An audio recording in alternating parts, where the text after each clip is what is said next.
കാസർഗോഡ് ശബരിമല തീർത്ഥാടകർ സഞ്ചരിച്ച വാഹനം അപകടത്തിൽപ്പെട്ടു. കാറ്റാങ്കവലിയിൽ മലയോര ഹൈവേയിലാണ് അപകടമുണ്ടായത്. അപകടത്തിൽ ഒരാൾ മരിച്ചു, നിരവധി പേർക്ക് പരിക്കേറ്റു. കർണാടകയിൽ നിന്നുള്ള വാഹനമാണ് അപകടത്തിൽപ്പെട്ടത്.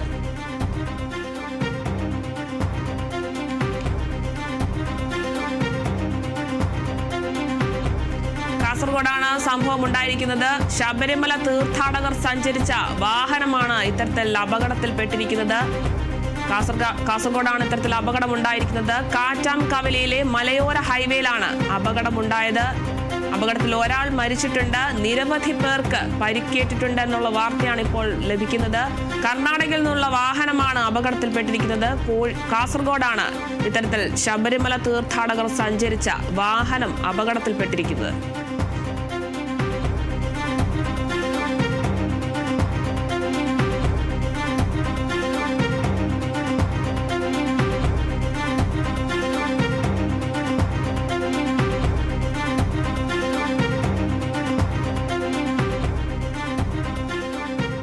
കാസർഗോഡാണ് ശബരിമല തീർത്ഥാടകർ സഞ്ചരിച്ച വാഹനം അപകടത്തിൽപ്പെട്ടത്. കാറ്റാങ്കവലയിലെ മലയോര ഹൈവേയിലാണ് അപകടമുണ്ടായത്. അപകടത്തിൽ ഒരാൾ മരിച്ചിട്ടുണ്ട്, നിരവധി പേർക്ക് പരിക്കേറ്റിട്ടുണ്ട്.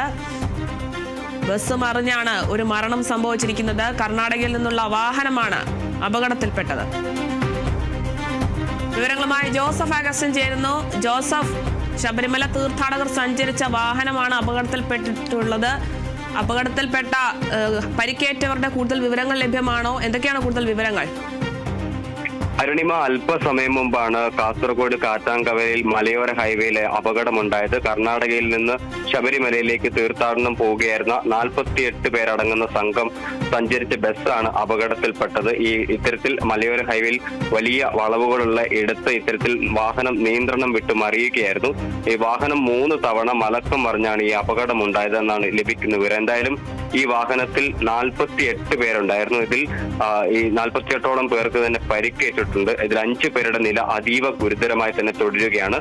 ഇതിൽ ഒരാൾ മരണപ്പെട്ടിട്ടുണ്ട് എന്നാണ് ഇപ്പോൾ ലഭിക്കുന്ന വിവരം. ഇയാളുടെ മൃതദേഹം പരിയാരം മെഡിക്കൽ കോളേജ് ആശുപത്രിയിലേക്ക് മാറ്റിയിട്ടുണ്ട്. ബാക്കി പരിക്കേറ്റ 4 പേർ ഇപ്പോൾ പയ്യന്നൂരുള്ള സ്വകാര്യ ആശുപത്രിയിൽ ചികിത്സ തുടരുകയാണ്. അല്പസമയം മുമ്പാണ് ഈ അപകടമുണ്ടായത്. നാട്ടുകാരുടെയും ഫയർഫോഴ്സിന്റെയും പോലീസിന്റെയും നേതൃത്വത്തിൽ ഈ വാഹനത്തിലുണ്ടായിരുന്ന മുഴുവൻ ആളുകളെയും പുറത്തെത്തിച്ചിട്ടുണ്ട്. ബാക്കി പരിക്കേറ്റ ആളുകൾ ചെറുപുഴയിലെ സ്വകാര്യ ആശുപത്രിയിൽ ഇപ്പോൾ ചികിത്സയിൽ തുടരുന്ന ഒരു സാഹചര്യമാണ്. എന്തായാലും കർണാടക സ്വദേശികൾ സഞ്ചരിച്ചിരുന്ന വാഹനമാണ് അപകടത്തിൽപ്പെട്ടിട്ടുള്ളത്. ഇതിൽ 48ഓളം പേരുണ്ടായിരുന്നു. ഇതിൽ ഒരാൾ മരണപ്പെട്ടു, 5 പേരുടെ നില അതീവ ഗുരുതരമായി തന്നെ തുടരുകയാണ്. ഇത്തരത്തിൽ ഇറക്കമുള്ളൊരു പ്രദേശമാണ്. ഇവിടെ നിയന്ത്രണം വിട്ട് വളവിൽ വാഹനം മറിയുകയായിരുന്നു എന്നാണ് ദൃക്സാക്ഷികളടക്കം വ്യക്തമാക്കിയിട്ടുള്ളത്. എന്തായാലും ഇപ്പോൾ ഈ ബസ്സിൽ ആരും തന്നെ കുടുങ്ങിക്കിടക്കുന്നില്ല എന്ന് പോലീസ് ഉദ്യോഗസ്ഥരടക്കം ഉറപ്പുവരുത്തിയിട്ടുണ്ട്. ബാക്കി പരിക്കേറ്റവരുടെ നില 5 പേരുടെ നില ഗുരുതരമായി തുടരുന്നു. ഒരാൾ മരിച്ചിട്ടുണ്ട്. അയാളുടെ മൃതദേഹം പരിയാരം മെഡിക്കൽ കോളേജ് ആശുപത്രിയിലേക്ക് മാറ്റിയിരിക്കുകയാണ്. കർണാടക മൈസൂർ സ്വദേശിയാണ് മരണപ്പെട്ടതെന്നാണ് ഇപ്പോൾ ലഭിക്കുന്ന വിവരം. അരുണിമ, ശരി, വ്യക്തമാണ്. ശബരിമല തീർത്ഥാടകർ സഞ്ചരിച്ച വാഹനം അപകടത്തിൽപ്പെട്ടിരിക്കുന്നു. അപകടത്തിൽ ഒരാൾ മരിച്ചിട്ടുണ്ട്, 48ലധികം പേർക്ക് പരിക്കേറ്റിട്ടുണ്ടെന്നാണ് നിലവിൽ ലഭിക്കുന്ന വിവരം. അതിൽ 5 പേരുടെ നില ഗുരുതരമാണെന്നാണ് ലഭിക്കുന്ന വിവരം. കൂടുതൽ വിവരങ്ങൾ നൽകിയത് ജോസഫ് അഗസ്റ്റിനാണ്.